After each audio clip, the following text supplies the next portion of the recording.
Alors parlons de l'exportation d'un projet. Le projet, je vous rappelle, c'est l'ensemble des plans que vous allez pouvoir mettre bout à bout et qui justement va représenter le clip vidéo que vous êtes en train de monter.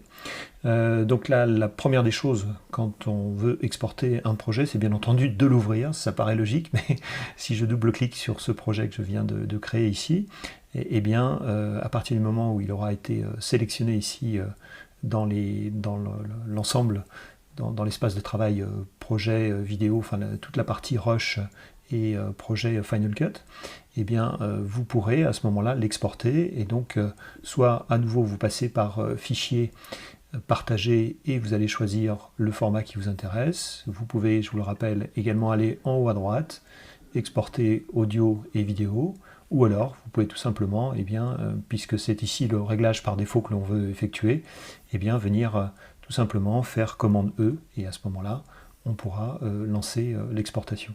Voilà, donc ça c'est la méthode par défaut que vous allez pouvoir utiliser justement pour le faire. Alors je fais une petite parenthèse, on a ici quelque chose que l'on exporte justement en format vidéo et audio.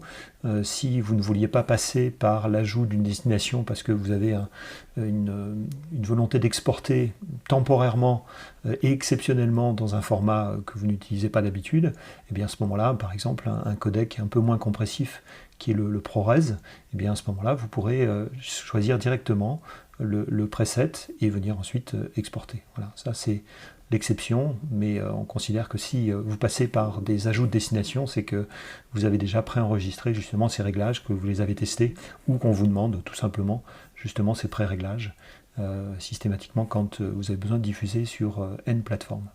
Voilà, donc ça c'est la méthode la plus classique. Maintenant, imaginons que on ait besoin simplement d'exporter, vous voyez, les 4 plans qui montrent ici les jonquilles dans la neige. Et bien à ce moment-là, ça va être possible justement à partir du moment où vous allez dans l'ensemble des outils allez choisir l'outil qui s'appelle ici plage de sélection. Vous voyez que la touche de raccourci c'est la touche R de votre clavier. Donc à partir du moment où vous allez appuyer sur la touche R, eh bien vous allez pouvoir cliquer et étendre ensuite cette zone à ce que vous voulez sélectionner. Alors un petit raccourci également qui peut être sympa, c'est de mettre votre tête de lecture ici, de faire un in, de faire ensuite un out, et vous voyez que vous allez avoir cette sélection qui va venir justement s'étendre dans cette plage de sélection. Et ensuite, eh bien, une fois que vous aurez cette plage, eh bien, vous pouvez classiquement soit passer par le raccourci qu'on avait défini tout à l'heure, soit éventuellement, je ne la refais pas, mais partager ou en haut à droite. Là, on va à nouveau faire un commande E.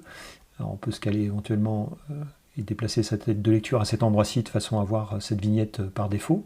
Et ensuite, donc, commande E va nous permettre justement d'avoir cet export. Alors, vous pouvez aussi survoler sur cette zone de façon à bien vérifier que la plage de début et la plage de fin correspondent exactement à ce que vous vouliez exporter. Et donc ensuite, eh bien, vous vérifiez simplement dans le réglage que ça correspond bien au preset que vous voulez faire, et bien à ce moment-là, et puis ensuite cliquez sur le bouton suivant. Voilà, donc ça c'est finalement la deuxième méthode qui vous permettra cette fois-ci de tailler plutôt dans une zone particulière justement de votre sélection, de votre projet Final Cut. Plutôt que d'exporter le projet entier, eh bien, vous pouvez exporter une plage de sélection.